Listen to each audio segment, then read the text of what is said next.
Okay, we're back on the Quantum Yoga podcast, and I'm honored to have Dr. David Muehsam, who's here. We're going to cover a whole range of topics, and Dr. Muehsam is a biophysicist with a research focus on biophysical basis of EMF, bioeffects, and therapeutics, the biophysical basis of yoga, meditation, and mind-body therapies. He's also the co-director of research at Chi, and we've had a few of your colleagues on the program, which has been lovely, and all of them have strongly recommended that we talk, and so I'm grateful that you're taking your time to speak with us this evening. Thank you, Jonathan. It's a pleasure to be here. Look forward to discussing. We were just talking a little bit before we started about where to begin the conversation, and so the biofield, which is still being defined, I think it's still being defined. There is some definition of it right now, and a few different researchers will define it differently, and so perhaps that would be a good starting point before we jump into some of the other pieces and how you see that and how you define the biofield. I'll do my best. That's a big question to start with. But I have coined a couple of definitions of the biofield. And I like to begin with the idea that when we're looking at biology, when we're looking at life, we're looking at things that are in motion. So I like to think of the biofield as a verb rather than a noun strictly. So I don't know if I can remember exactly the words we used, but I used a definition on one paper a few years ago, having to do with all the interactions that regulate and maintain homeostasis or homeodynamics in living systems.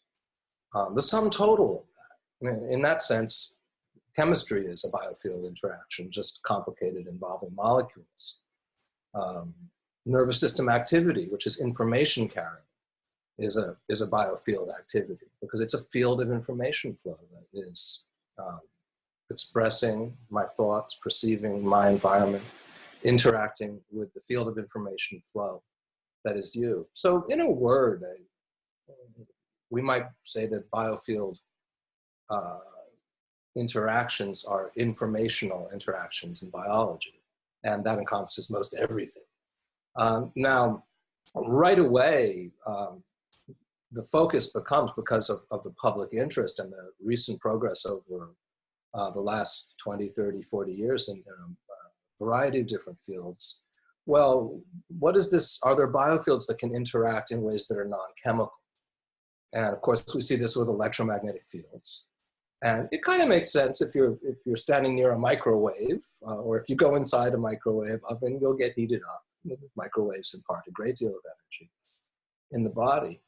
But we've also seen over the years, and absolutely demonstrated, that weak electromagnetic fields can have a variety of effects on living systems. We've shown, for example, that animals are able to navigate by the Earth's magnetic field. Now, this is an interaction where the apparent interaction energy between the field and something like an ion in the body would be well below the average thermal motion or jiggling, Brownian motion, average noise. And so how could, it would be akin to hearing someone standing in Times Square and hearing someone whispering on Canal Street.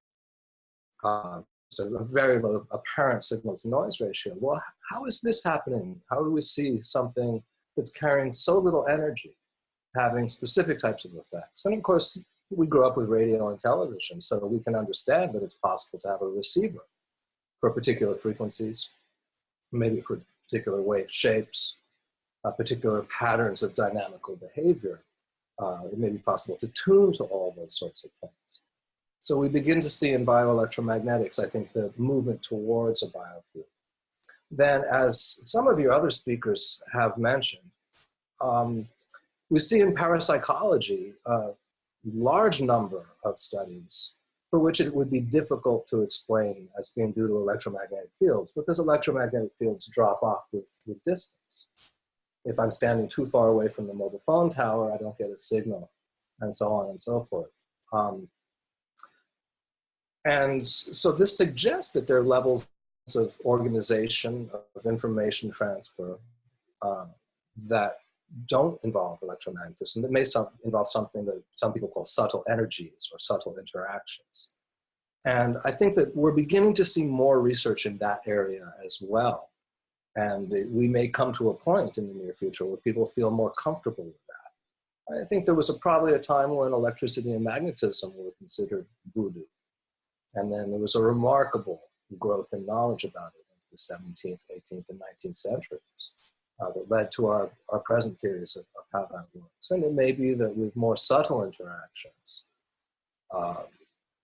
we'll begin to see more acceptance of these types of interactions as well, you know, in the scientific mainstream and the culture is writ large. I think it's an interesting thing. I'll veer off into parapsychology for a moment because it's a kind of dead moose in the corner. It's become a topic of a target of skeptics, and rightfully so, because extraordinary claims, I think, do require extraordinary proof. But I'm of the mind that there is so much evidence in parapsychology today coming out of reputable places like Princeton University, the large body of work that Dean Radin has contributed to this topic, and some of his, in my opinion, very clear and excellent readable analyses of the field as a whole, that I think it's difficult to ignore all of this at once. And I think it would be very important for researchers to take more interest in it. It may have some relation to things like the placebo effect, for example. When a person believes they're going to get better because they take a placebo, or perhaps when a physician believes that their patient is going to get better, when all the people in the medical clinic really believe that they're people coming in. Could this have a positive effect on health outcomes?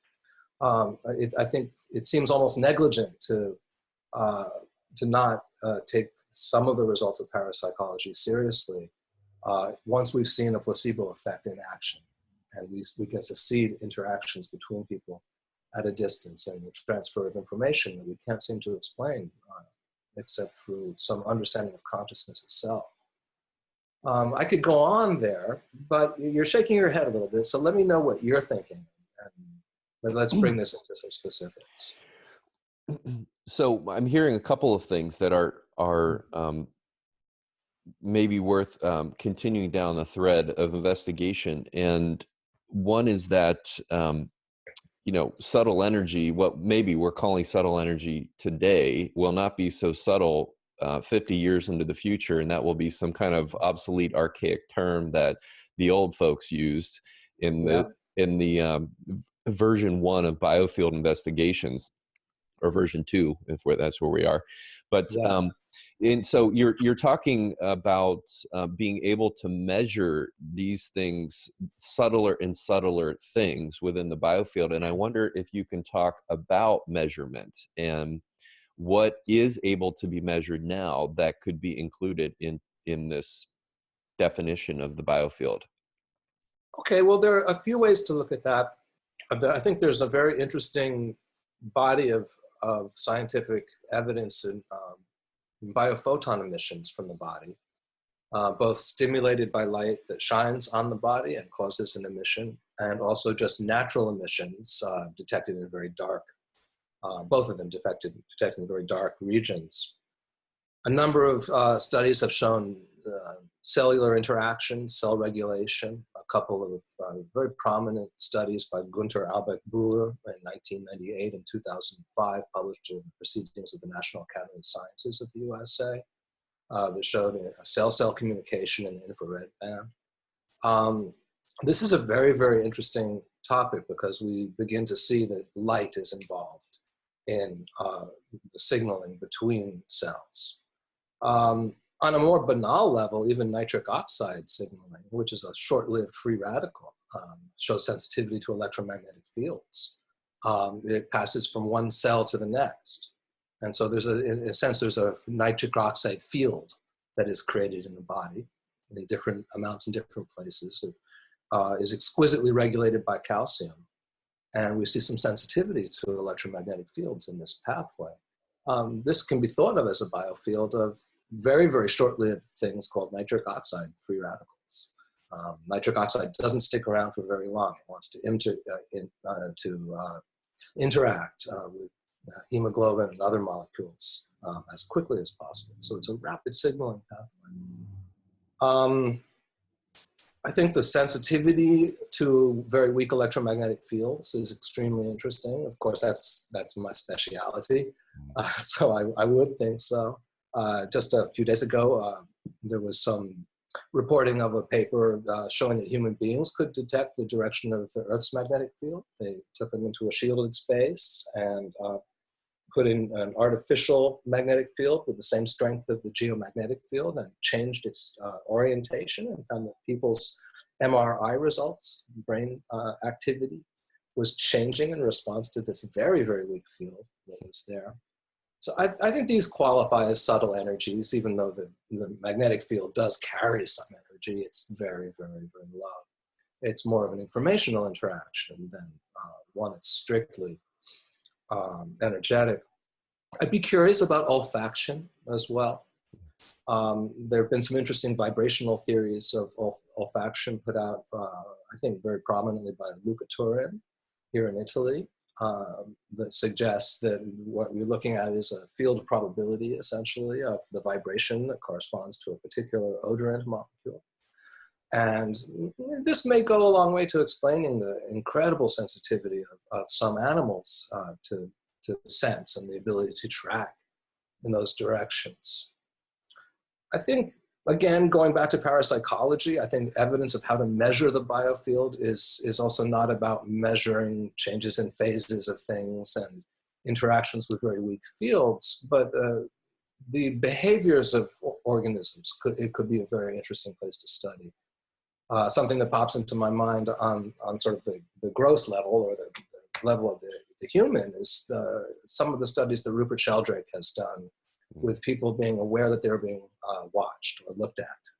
And of course, one can see how having this sense, if it's possible to have this sixth sense, could confer a lot of evolutionary advantage. If you're out there in the jungle and the tiger's watching you and it's lunchtime for tigers and so forth, if you have a sense, hey, let's not hang around here. That could be something that we have. So looking at studies of the behavior of animals, I think, would be another place where we may be able to see some of these interactions as well. I'll stop there because maybe some of the specifics are interesting. Yeah, well, I'm very interested in the infrared communication that you mentioned, and so this almost makes me want to ask you about mitochondria's involvement in that process, and if you have any thoughts on that. Well, a lot of heat is generated in the mitochondria. I've read a couple papers that report that they operate significantly higher than 37 degrees Celsius. They're producing a stream of free radicals, moving a great deal of energy around, and that results in a spectrum of electromagnetic radiation, and the thermal aspect of it lies in the infrared. The degree that there's signaling in there, I'll never say never. I think it's a tricky thing to begin to say, well, what does that signaling mean? Is it possible to see evidence of across a large number of cells in a tissue, for example, that the mitochondria somehow are signaling optically? There's evidence of optical communication channels in the brain. There was a paper by Kumar in 2015 on that subject in Nature Scientific Reports. There have been some studies of nerve tissue, of neurons and axons in nerves, and showing that they can exhibit preferential propagation to light. So there's some really interesting suggestions there. And that would include infrared light, that this propagation can be blocked by applying an anesthetic that really disrupts the microtubular structure of the nerve cells, and can be shut down by blocking the metabolic activity of the nerve cell. So again, it goes into biophotonics and this extremely interesting field. Do you have thoughts on the the hypothesis of microtubules and the sort of the qubit net catching of Penrose Hameroff. Yeah. Well, I don't know. I've read all those papers with fascination. I don't know if I could be considered an authority in that area to give a definitive comment on them. My impression was that this was an extremely reasonable thing to suggest, and for a lot of good reasons, including the incredible orchestration that we see of transport mechanisms, which is governed in large part by movement along microtubules, much of it. And so maybe there's a level of information flow that is allowing this to happen in a way that's remarkably efficient and informationally goes against entropy. And I think that would be an extremely interesting hypothesis that could result from the work that Craddock and Tuzinski and Stuart Hameroff and Roger Penrose, of course, have done in this area. Is there a negentropic information aspect as opposed to just a thermodynamic aspect? What I haven't seen from the theory are really clear testable predictions, where we say, well, we tweak the microtubule this way and it makes all of the little quantum qubit logic gates flip to the left or the right or become and or nor or XOR gates or what have you, and change these biological outcomes. I wouldn't be surprised if someone could come up with some very interesting experiments that would manipulate the microtubules, perhaps in vitro first, in particular ways that would cause evidence of the kind of signaling or information storage and processing that's being suggested by this theory. So it's intriguing, but it's also hard to work with because of a lack of clear testable hypotheses. Mm-hmm. Well, what it makes me think, because you're talking really about multiple fields that are, some are nested in other fields, and there's fields upon fields and layers of fields. And it becomes, at some point, you almost have to either choose a field of study or to just step so far back that you're including everything in it and look from more meta perspective on how these things are interacting. And what it makes me, what I'm hearing is, from a meta perspective, there is some type of implicit order that is there. Otherwise, we would kind of we wouldn't even be able to organize for a moment in time. I would agree. And I think if you take 70 pounds of David and the absence of life and you leave it on a table, after a few hours, they'll start to smell bad. And the miracle of our continued existence, just from moment to moment, suggests a kind of informational efficiency that is absolutely remarkable. Now, certainly in our standard mainstream model of this, we're using thermodynamic energy from calories from food, and also information in the food in the form of the specific biomolecules that we eat and the roles that they can play in our metabolism and so forth. And we're turning that into life and getting the immune system is using lots of energy to keep you from, essentially from rotting. The 70 pounds of meat left on a table, after a while, it will break down. Whether this is an argument that there's a master, that there's a vitalist force that is orchestrating all of it, I think is subject to thinking more deeply about. Because it's really easy to jump to that conclusion. Wow, biology is so complicated, yet it actually works. There must be a ghost in the machine, or there must be a God or a vital force, but something top down, in the sense from a higher level of information down to the molecular level, informing these things. And I think it's a bit of a jump. It's attractive for a lot of reasons, and I think it comes back into vogue sometimes when we discuss the role of consciousness in quantum theory and that kind of thing, where we see a top-down influence. But when we look at mind-body practices, for example, and I wrote a review a couple years ago on this topic, where I looked at the changes in gene expression and neurological activity and structure. And what we see when a person is meditating, for example, doing a form of yoga, mind-body therapies generally, is we see both information from the top down, the intention in the mind, or in the heart mind, if you will, and the intention in the consciousness, in the sentience, who's choosing, okay, I'm going to relax now, or I'm going to focus on compassion, or I'm going to focus on whatever the particular practice I'm engaging in is about.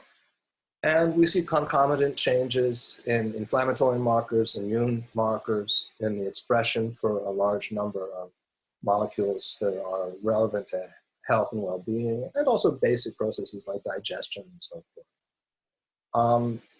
We also see that those processes themselves affect the mind. And of course, we know this. When we've got the flu, the mind feels a little fuzzy. It's not just the body that runs down, but it's a little bit harder to add 3-digit numbers or even one, you know. So I prefer to subscribe to various forms of emergentism rather than a kind of pure vitalism around that. Whether it's bottom up, okay, the microtubules are determining everything in you know, those little qubits in the microtubules. Well, what's determining that? Is it consciousness itself? Or does it come from quarks below, or is it turtles all the way down? It can be a tendency to say, well, it's the quantum field, it's the all consciousnness of everything, which is sort of the ultimate vitalist from the top down perspective. It's everywhere, permeates all space, it's beyond space and time, and all that good stuff. So we can get caught into a kind of vitalism very, very quickly. And it's not that I'm against vitalism per se, but I think it's good to recognize that, and that this idea that so much in nature we observe flow of information from the top down and the bottom up. This suggests to me that it may be this interplay, this cycle, this sort of yin-yang, beyond the movement of complementary aspects like top down and bottom up. They define each other. You wouldn't have top down without bottom up, and vice versa. So this goes back to our conceptual framework about the things, but also just about the nature of the activities themselves. And we have a tendency in the reductionist mind, of course, to want to drill down all the way to the bottom. What's happening with that qubit there on, you know, microtubule number 47A or what have you, and how's that affecting? We can keep drilling down, and we must. I think this is very important. And at the same time, we have a tendency to look for the higher level influences of the mind and the psyche. And I think these play a role in a lot of the science that we talk about nowadays. Psychoneuroimmunology has made this really clear. The study of the effects of emotional states on peripheral information. Steve Cole at UCLA, his work in psychosocial genomics, for example. People who have subjective sense of social isolation in the studies were found to have a tendency towards more inflammation and reduced immune receptor response. So this is top-down information. And I think that in order for us to have a better understanding of some of these base questions, rather than trying to drill it down to that last qubit that picks up the subtle energy, we need to also embrace a more transdisciplinary approach where we start to bring the psyche into it as well. Because there is a subject-object distinction, something that I like to call the edge of objectivity, that gets crossed. And at some point, once we say, okay, the mind is related to the activity of the body, then the mind is part of the biofield too. And in experimental circumstances, in clinical circumstances, you know, when you go to a doctor and you just feel this warmth radiating from this person. It is grounded in their knowledge and their understanding of their abilities, even the limitations of their abilities. There's a trust that's formed.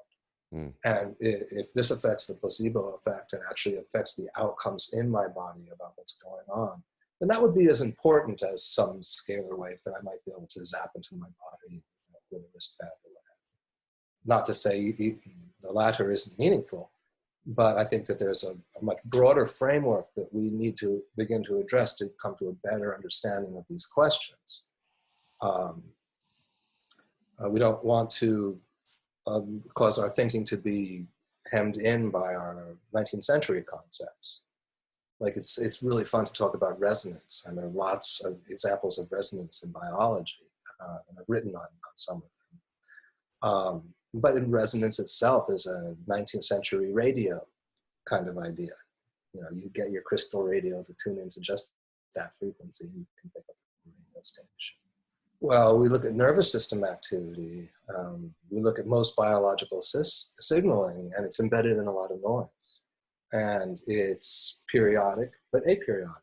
And often it has variability, like heart rate variability, where the variability itself is a very important parameter about how that rhythm relates to the rest of the orchestra and the body. So I think as we begin to think more about information biology and begin to let go of some of our older ideas, not that we should throw them all away, radio still works, you know. I think we'll also come up with some different paradigms for understanding these things. And it may result in some terminology that's very, very different. What's the consciousness field? We talked about the biofield. Mm. And if we all have a consciousness field, you know, corresponding to our apparently individuated consciousness, well, who am I interacting with now? I'm talking with you. You know, I'm thinking about the people that I love that are close to me. They're in my field. Hopefully somehow interacting with all of creation and all beings on our planet. So how do we figure that into our science? Does that have an effect? Does that have any bearing on why in biology labs, for example, some people tend to have a knack in their cell cultures run?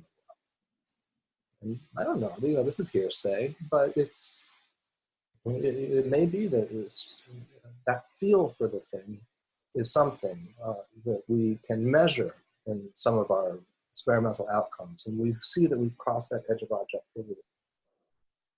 And this is, I think, one of the difficult passages because Western materialist science, since the time of Descartes or Giordano Bruno, I'm not sure where the demarcation is, really subscribe to this idea that by understanding the motion of all the parts, we can understand the whole. Reductionism.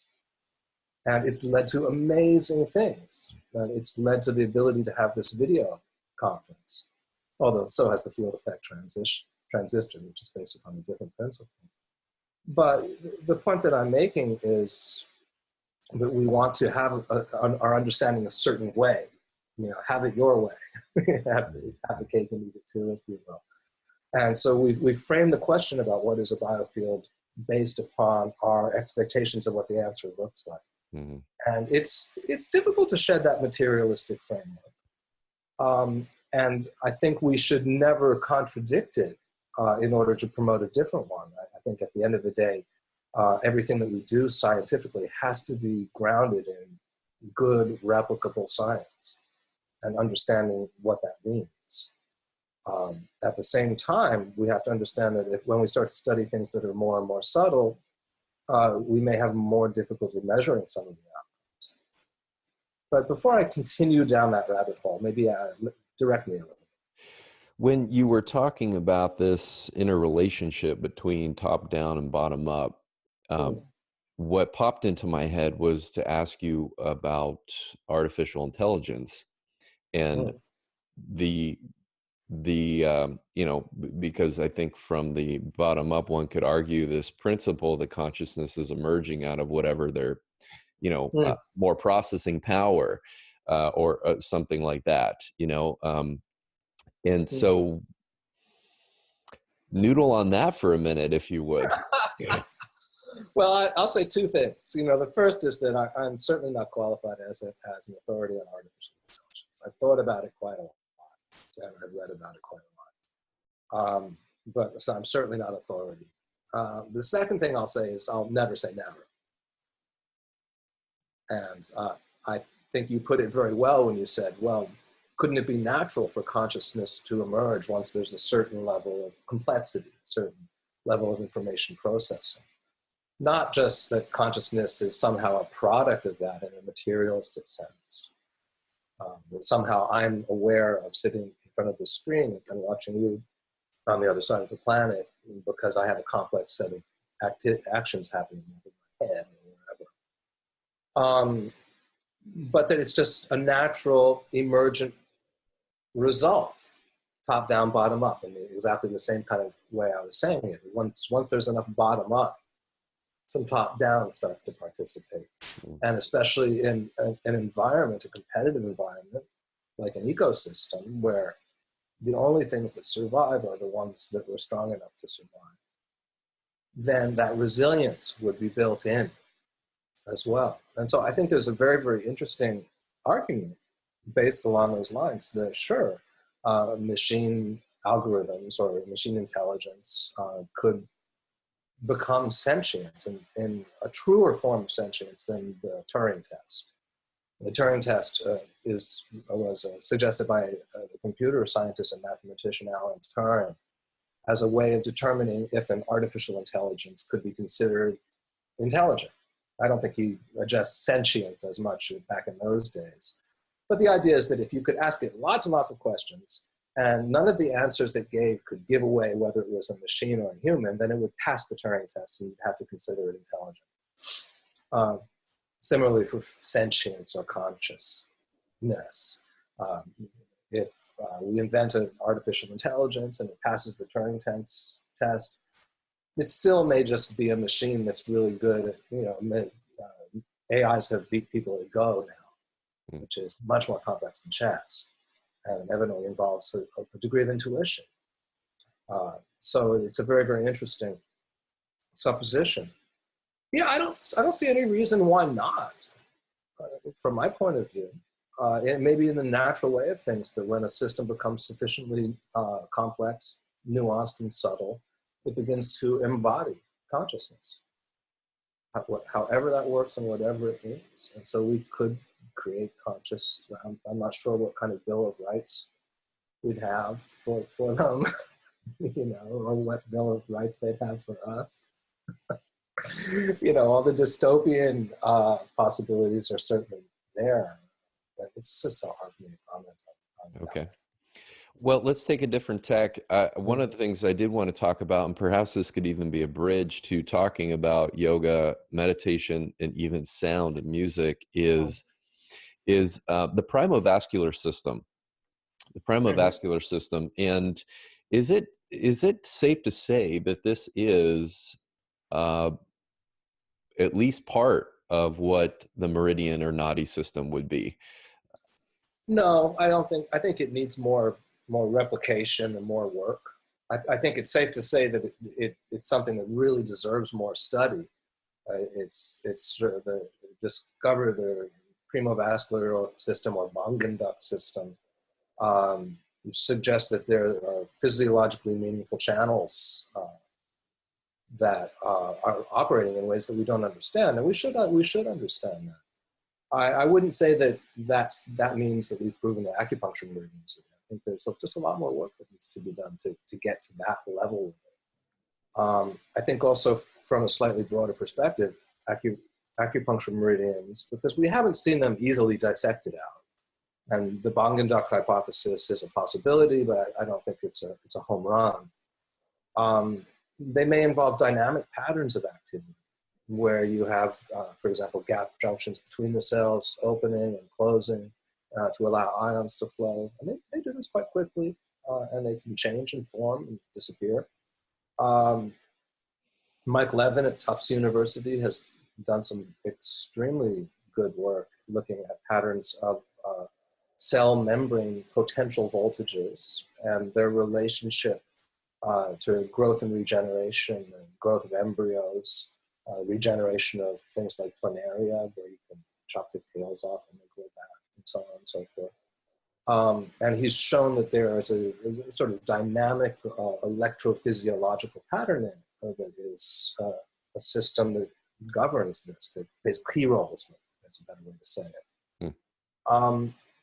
So it may be that the way the acupuncture meridian system works is more on this level. And I think it's interesting when you read some of the texts of Asian cultures, of yoga, of Tibet, of China, and the philosophies around subtle energies that they call qi or ki or prana, the various different names that have been given.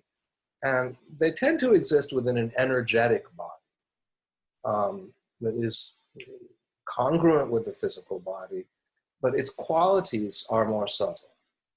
In some of the cultures, it's described as being composed of light. And the Tibetans, as you may know, have some practices where you occupy the body of light.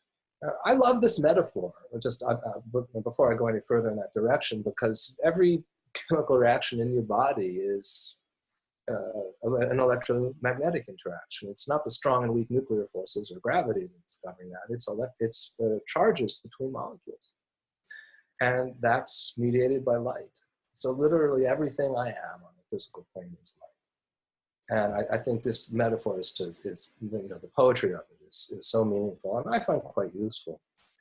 But the point I was getting to is that if we take the information from these Asian cultures about how the way this says this sort of subtle energy, meridian, chi, biofield stuff system works, it's not really material, it's more like light, or flows of energy, or regions of different types of energy, which could be like different types of activity.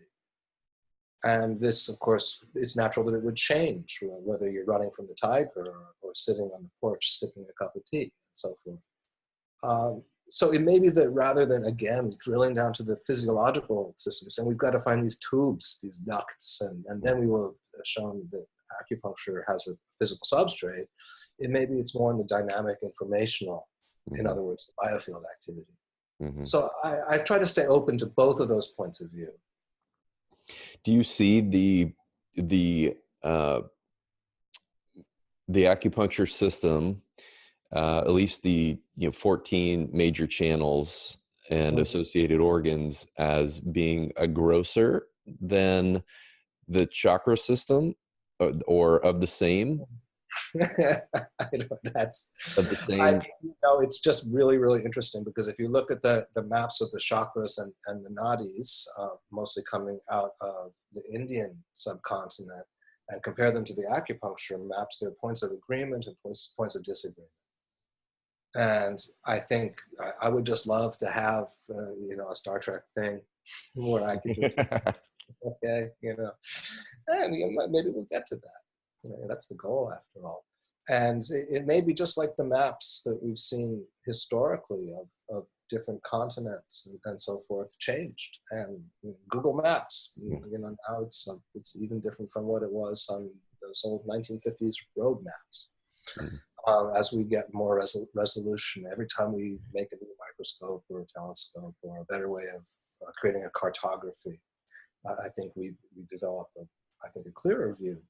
And I have no idea how accurate the ancient or commonly accepted maps of channels for prana and chakras and acupuncture meridians are, because we don't have a gold standard to test them against. Mm-hmm. I think what's interesting about those traditions, just to sort of go back to a little bit of the earlier conversation, is that there was apparently an introspective laboratory that was used. You had reports of yogis being able to feel the energy flows in the body, being able to move the energy in the body, pranavidya. And this notion of being able to sense with an interoceptive, and interoception is a word that's coming into vogue. It's the sense of the inner body. It may be that there's a whole landscape there that in the West we just haven't paid attention to. And the folks who are really practicing and spending substantial amounts of time in practice are honing those tools and learning better to understand these energy flows within and how they relate to the psyche and the cosmos, even to the broader picture of things and the function of the body. So I think that's also a perspective that needs to be explored a little bit more. Developing sensitivity within the body so that we can begin to feel some of those energy flows and experience them more directly. Subjectively, we've fully crossed the edge of objectivity, but we must. Mm-hmm. I think it's inevitable. And so this, again, is maybe not where we are today, but hopefully where we will be in 10 or 20 or 30 years. And the incredible growth and popularity and practice of yoga and meditation all around the world, I think speaks to that, is that people sense it's not just about stress or physical exercise, but there's a sense of contacting something that's meaningful and important. And our culture has been so outwardly focused as we look to the outside world for the sense of truth. And science and technology are the result. And it's great. It's absolutely phenomenal. I wouldn't want to say that's a bad thing. I think it's led us to the point where we can actually have this conversation where we must. And, that's a wonderful irony as well. But I think if we can begin to have more dialogue between the various disciplines, I think this can help us a great deal in understanding some of the things we're studying. For example, we see changes in the physiology of meditators, and some of the more famous results were the ones that, I think it was 2004, Antoine Lutz studied a group of very experienced Buddhist Tibetan monks whose meditation practice was cultivating compassion, metta. And what he observed in these folks was they had very, very high amplitude gamma waves in their brain waves. So gamma corresponds to a high degree of alertness, or a wakeful state. That was unusual because it was there when they were just talking, or when they were not doing their formal practice, and they would have the EEG and sitting quietly, but not engaged in a formal meditation.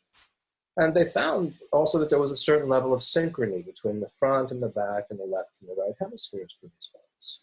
Then all those differences became even greater when they started to do their formal practice. So here you have a person who's modified their biofield. They've modified the electromagnetic vibrational structure of their minds. And it's there all the time. Is it modifying the physiology? Does this relate, for example, to some reports that we see from time to time of enlightened masters whose bodies decay much more slowly than ordinary people? And have often asked, well, leave my body out this way and just watch it and see. I believe Swami Satyananda Saraswati gave his instructions and he passed on several years ago. So there are lots of interesting aspects to that. Is how does this change in physiology of the brain and activity of the brain that's created through these practices change the physiology and the activity of the body? That's biofield too. Mm-hmm. Yeah, that's a really interesting point that you're making around, well, simply that EEG was measured and nothing really else was measured. They weren't measuring hormones and neurotransmitters, biochemicals. Not in that study, no. Immune factors, secretory IgA, RNA transcription, epigenetic markers. There is so much that would be really interesting to see. And another point I think is that how different this type of meditation practices, metta, is from other practices, like mantra, for example, and the sort of tendency to go into a different state as a result of practicing these different meditations. Yeah, that's very interesting. And certainly the data, the studies to date bear that out. We see differences in, for example, the brainwave signatures from practitioners of different types of meditation. And there may be a whole lexicon there. And there are lots of difficult questions. For example, if you and I are practicing the same type of meditation, do we have the same responses? Or what are the individual differences, and so on and so forth? Are you familiar with? I think it's very exciting because this now has become a mainstream field of study. And we're seeing a lot of papers coming out, with, especially with brainwaves and also with MRI, because MRI scanners are more commonplace, and it's easy to do study where you use MRI scanning. So it's extremely exciting time, frankly. When I first started to practice meditation and I was studying science, I couldn't have imagined that this kind of stuff would be showing up in mainstream journals the way it is today. So, it's a very interesting and I think very encouraging for understanding that when we're practicing meditation or yoga or prayer or various forms, or whatever is occurring in our mind, our emotional, psycho-spiritual framework is also impacting the body. And that was something that was considered woo-woo. Maybe some people still do, but I think that they're in the minority and they'll die off eventually. I wonder if you can talk a little bit about asana and what you see is happening and what you can imagine perhaps is happening in the biofield and physiologically, as well as when someone is moving intentionally in this way. Yeah. And it gets really tricky because, as you know, you've been involved in yoga for a long time, that there are different types of asana, and that so it's sort of like, well, that's another thread. But yeah, can you speak to Yeah. maybe what you see is happening in that I regard? can briefly. I think there's certainly a need for more study there. There's been a hodgepodge of studies. Right now, I'm engaged in a collaboration with a yoga practitioner and scientist in Ann-Charlotte Berger in Germany, and she's interested in looking at the effects of specific asanas. And one of the reasons is that when she started to look at the literature, she saw that there really wasn't very much saying, well, what does this asana do to the body? There hadn't been a lot of clear, methodical scientific study. And of course, with millions of people doing all kinds of yoga poses every day, all around the world, there should be some need. And beyond whether you're going to break your knee doing it, but what is the effect on the body, the stress, and so on and so forth. I think there's some really, really interesting things that happen in the body just at a banal level when we stretch.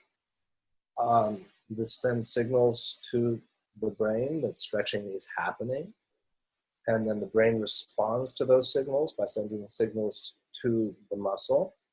I think when asanas are done in a certain way, where there's a kind of balance of activity, where the muscular system is engaged in the support of the stretch, then there can be a very, very deep kind of relaxation that occurs, in part because the muscles are being stretched with awareness in them. There's a little bit of muscle tone that is imparted consciously by the technique of the practitioner. You're not just stretching, to get as far as you can, stick a leg behind the head, but you're working with breath and bandha, and what I call the balance of prana and apana, the upward and downward moving airs. I don't want to resort too much to that terminology now, except to say that when the musculoskeletal system is in a kind of balance and that stretch is going on, I think there's a sense that after a few moments, a few breaths, a few seconds, a few minutes, however long one's in the posture, something lets go. And it's very different from just stopping and relaxing. It's the stress of the stretch, if you will, feeding a signal into the body that the mind then turns around and says, okay, I'm going to relax into this. And it's not, okay, I'm going to relax so I can get further in the pose. I'm not talking about this acquisitive or conative, Mr. Iyengar's word, type of practice, but just being in the pose and supporting it, where there's an awareness of breath and bandha. I think the physiological details of that need to be fleshed out, and there have been a couple of papers touching on the effects of of stretch in yoga. But again, I think a lot more work is needed. What is the signal that's being sent to the brain through those mechanoreceptors? How am I responding to that signal? And, for example, if one is in a yoga pose and the stretch is too much, or we're psychologically resisting it and tightening up around it, then I think there's a very, very strong, kind of fight or flight reflex that comes. We just want to get out of the pose. And, the danger could be if you're in a yoga class where you're supposed to stay for 5 breaths, or, you stay in the pose until the teacher gives you permission to leave it. People will be, okay, I'll just grin and bear it, no pain, no gain. And what they're doing is actually physically not entering repose. They're not fully being in the yoga posture to a place of comfort. Patanjali said, sthira sukhamasana, stable and comfortable. Sukham even relates to sugar, sucrose, like sweet. So what I'm talking about is when the posture is sweet and the posture is supported. I think it has amazing benefits. And as a practitioner and scientist, I'd love it if we could understand that better. A lot of it is, I think, in the way the pose is done, because you can take the same pose and very dramatically change its effect by breathing differently, by casting the drishti or the gaze differently, by activating different parts of the body and so forth. So it's a complex and subtle subject, but I don't think it would be impossible for someone to devote their life to asana physiology. And I'd love to see more of it.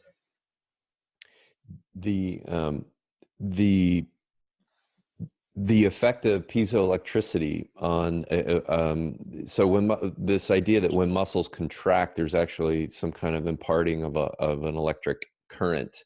Certainly. And I wonder, do you think that it's the same type of effect if one is stretching that musculature, or it needs to be contracting in order to create the piezoelectric effect? Well, first off, I don't think the piezoelectric effect should be considered the reason why the asanas have an effect. It could just be nervous system signaling, because you got mechanoreceptors all over the place that are telling the nervous system what's going on. But I think along the lines of what I was just discussing, it could very well be that, I find in asana that if the muscle is being stretched when it's active, it's a very different activity than if the muscle's being stretched and you just collapse into the pose and let go. So it could very well be that by activating the muscle while it's being gently stretched, that enhances this piezoelectric effect. It's an interesting theory, and there could be some way to test it. I don't see it, at least in my reading of the literature, I don't see a definitive demonstration. Well, if we could move to music and discuss this, Sure. maybe as our last chapter, music and sound. I bring it up, well, one, because you are a musician, you've been involved in this. Also, I've interviewed a couple of scientists in the realm of sound, and it's really changed the way that I see it, and literally, because one of the things that they talk about is almost imaging sound. In a way that it looks geometric whenever you can translate it into a visual medium, and so what can you tell us about sound and music as it relates to the biofield? I'm not sure where to start. Well, how about from a yogic perspective? Because this is really core. I mean, even this sort of flippant use of the symbol om and oming everywhere, I think has a much deeper and in the text is sort of like, this is the origin, right? This is the first. Vishnu Maheshwara, the whole bit. Yeah, I think from the point of view of yoga, it's actually much easier to speak about than from the point of view of science, because our understanding of the effects of sound in the body and on the body are still quite limited. In yoga, we use sound so much. In so many meditation practices that are based around mantra as well, there's a very strong emphasis on inner sound. In Laya Yoga, we have the practice of hearing the inner sounds. And one often reads in the ancient texts of the expected sounds of the conch shell or the mridangam, the drum with the two heads like this, flutes, and various other sounds that are part of the natural byproduct of listening to the internal sounds. In terms of practice, I think there are the practice of listening to one's heartbeat is a wonderful place to begin. And so I'm veering away from science just into that direction. I think it can be quite, if you're in a quiet enough place, it can be quite easy to hear the heartbeat. Not after you've climbed up 10 flights of stairs, then it's very easy, but in a quiet setting. So many philosophies around the world place sound on a level sometimes above that of physical matter. In the beginning, there was the word, or the sound. This notion that sound vibration somehow gives rise to all of creation is something that we see in a number of creation myths, and including the Judeo-Christian. And so, I think it's very interesting, our relationship with sound. And I saw an interview with Sonny Rollins the other day, and he had something, the great saxophonist, legendary. He had something very interesting to say, because he was talking about musicians, and he was talking about John Coltrane. And he was saying, well, you could analyze what notes he's playing and how he phrased them and where he placed them rhythmically and what he did to get his sound, and drill down into all of the analysis of it.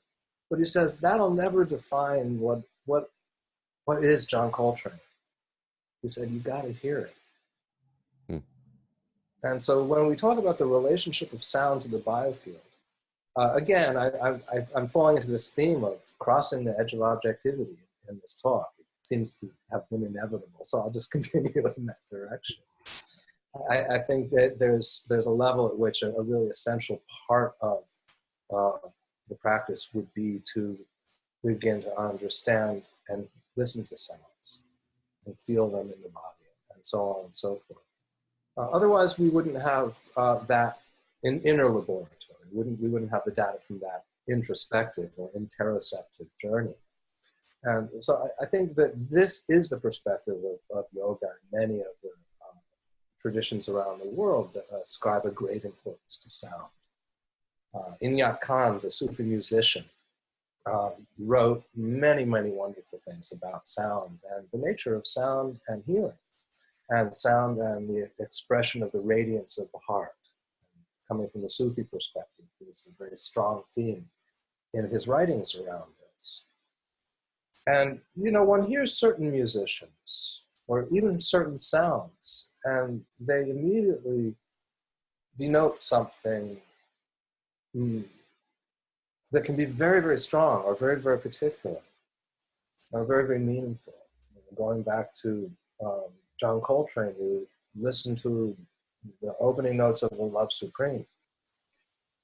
And it's hard to not say that he's talking about something bigger than just John Coltrane. You feel like, well, whatever this guy's talking about, I'm not sure if I understand what it is, but it's a lot bigger than any of us. And he was able to communicate that. Inyat Khan talks about how through music, the biofield or the body becomes charged with magnetism. He used the word magnetism.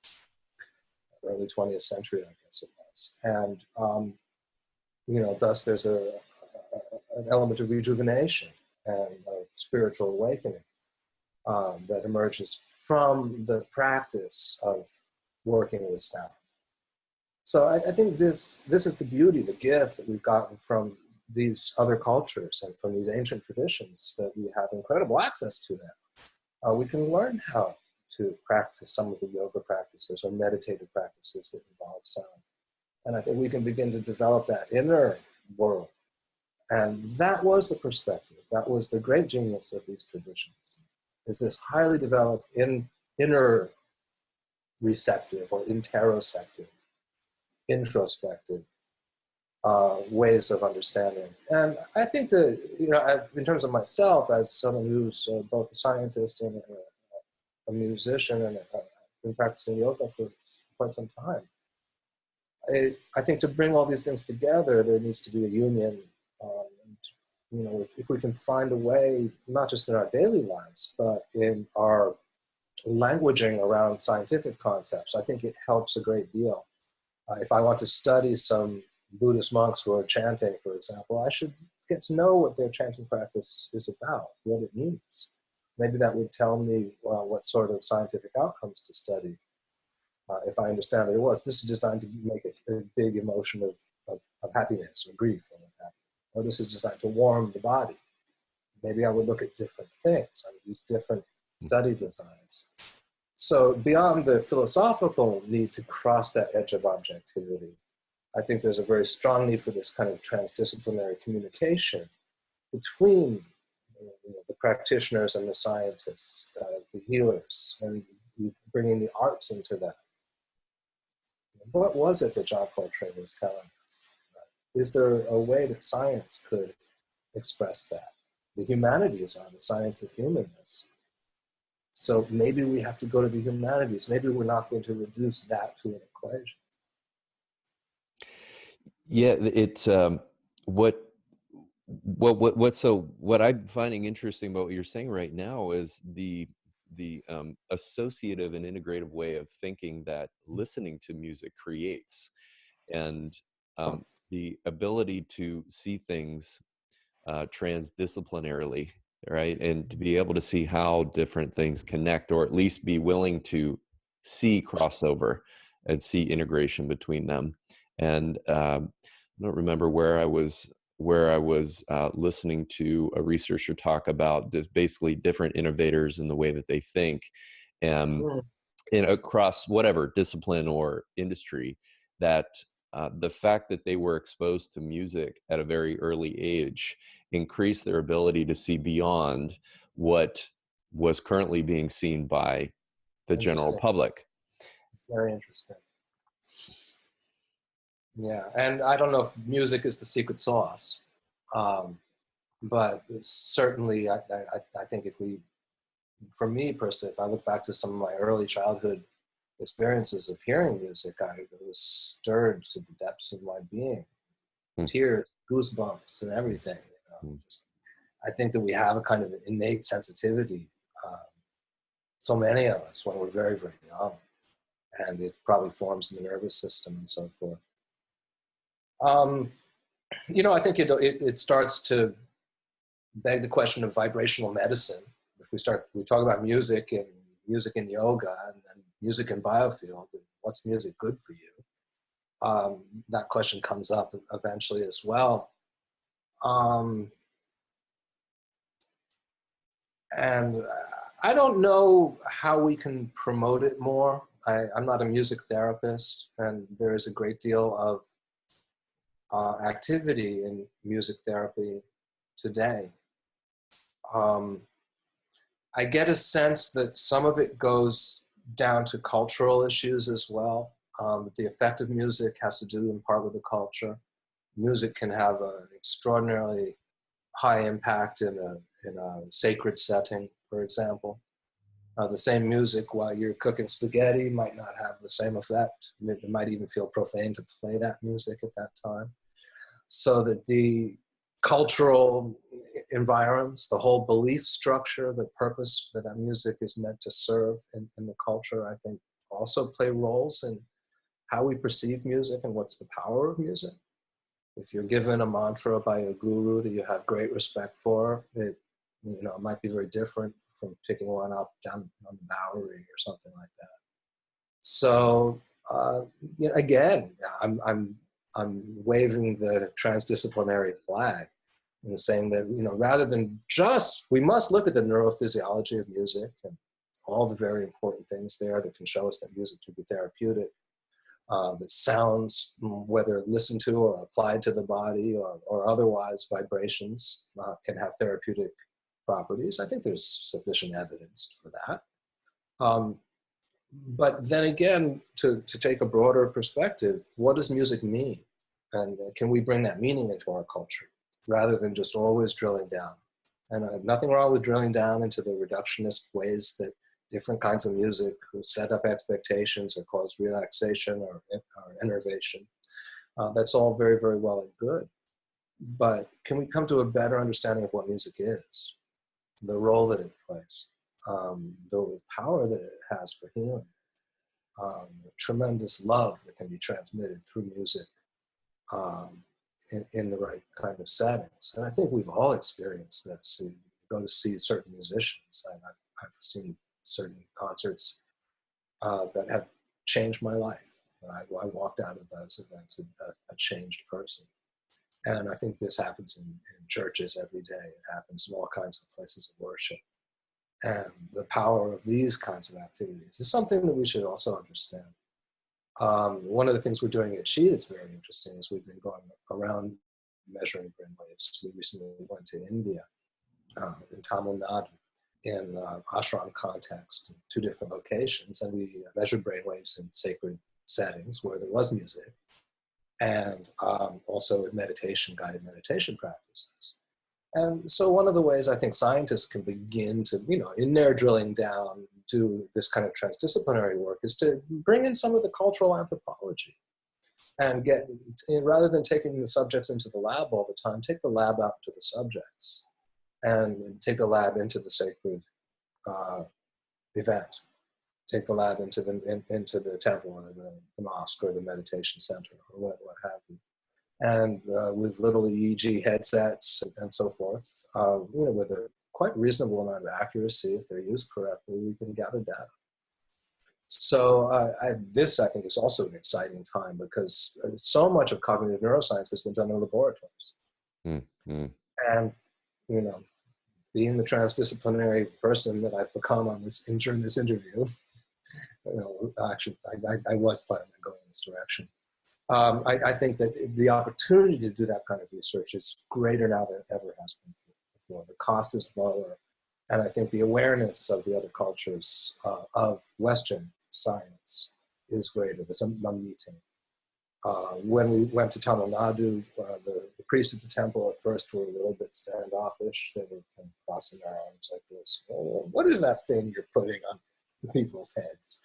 And we explained it to them, and I explained to them, that I was very interested in what they did. I was interested in yoga meditation, so I wanted to understand more about it. Rather than just trying to impose our Western scientific view, we tried to meet them halfway. Mm. And, in one of the first sessions where we spent 2 or 3 hours, and more like 3 hours with the priest, by the end they were wearing the EEG headsets and looking at their brain waves. We had a heart rate monitor hooked up, they could see that. And I think that crossing of disciplines is something that's very, very important for us to develop a better understanding. Nothing against drilling down. I almost feel obligated to keep saying that I'm not against, reductionist science, because I think very often we can be interpreted as being against reductionist science. But what I'm promoting is defragmentation of knowledge. Mm-hmm. We've become specialists. And all these specialities are great. They've given us amazing things. But it's time to start putting together some of the bits. And some of the ones that we've discussed in the last few minutes, I think, are things that are doable and are actually happening now. So it's very exciting. Well, thank you, Dr. Muehsam. If people want to learn more about you or reach out, you have some links or contacts that you could provide? Yeah, you can reach me at my email address at the Consciousness and Healing Initiative, which is just david@chi.is. It should be up on the website as well. I'm happy to discuss